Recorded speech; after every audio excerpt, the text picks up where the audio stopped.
Hello అండి, ఎలా ఉన్నారు అందరూ? నేనైతే చాలా బాగున్నానండి.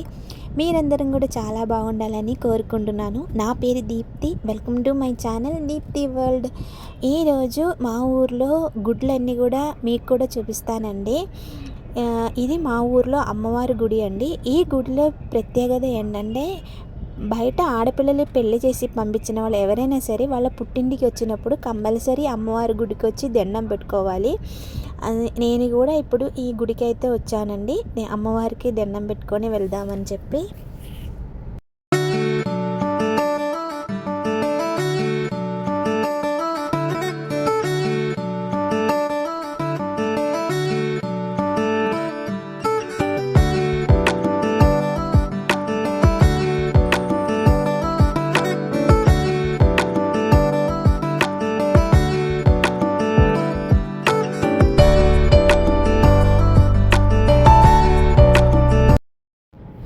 ఈ గుడిలో అయితే చాలా కోతులు ఉన్నాయండి, కానీ వాటిలో ఒక్కటి కూడా మనల్ని అసలు ఏమీ చెయ్యవండి.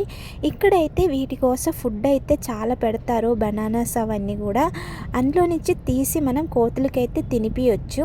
బయట నుంచి వచ్చిన ఫుడ్ మాత్రం కోతులకి ఇవ్వకూడదు. వీటి కోసం గుడి తరపు నుంచినే ఫుడ్ అయితే అరేంజ్ చేసి ఉండేది, అందులో నుంచి తీసి మనం ఇవ్వచ్చు. నేను కూడా ఇక్కడ బనానాస్ అయితే ఇదిగోండి ఈ కోతులకైతే ఇస్తున్నాము.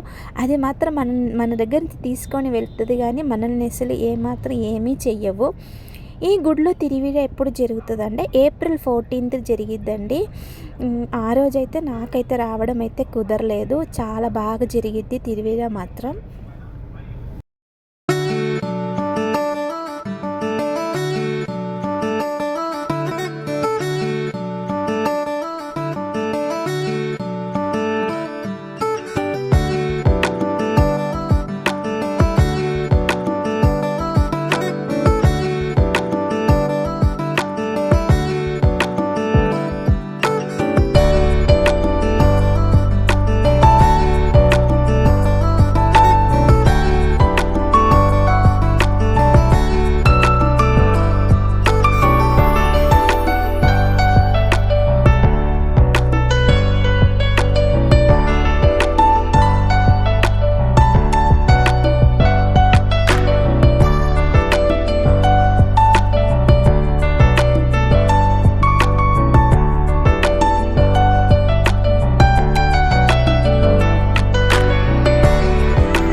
అమ్మవారి గుడిలో దర్శనం అయిన తర్వాత ఇక్కడ మా ఊరిలో అయితే సుబ్రహ్మణ్య స్వామి గుడికి అయితే వచ్చామండి.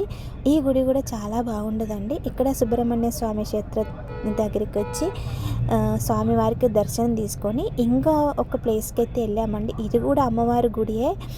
ఇక్కడైతే భద్రకాళీదేవి అండి, ఈ గుడి కూడా వచ్చామండి. ఈ గుడి అయితే చాలా చాలా బాగుండదు. ఈవినింగ్ దీపాలతోటి నిండిపోయిందండి. గుడి మాత్రం చాలా అందంగా ఉంది గుడి. ఇక్కడ అమ్మవారిని అయితే దర్శనం అయితే చేసుకున్నానండి. ఈరోజు వీడియో ఇంతేనండి. ఈ వీడియో మీకు కూడా నచ్చిందని అనుకుంటున్నాను. నచ్చితే మాత్రం లైక్ వేయడం మర్చిపోకండి. Thank you for watching.